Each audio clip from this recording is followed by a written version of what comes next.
ఆయన యందు భయభక్తులు ఉంచితే చాలు మన కోరికని సిద్ధింపచేస్తాడు.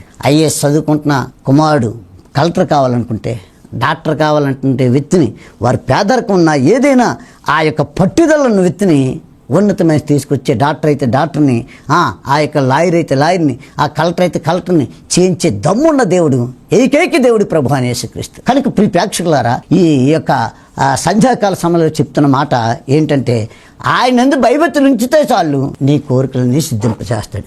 దేవునికి బిడ్డలారా, నేటి దినాల్లో మనం చూస్తున్నాం, ఏ ఒక్క వ్యక్తి కూడా నెమ్మది లేదండి. ప్రతి ఇంట్లో ఏదో ఒక సమస్య, ఏదో ఒక రోగంతో బాధపడుతున్న వ్యక్తులే.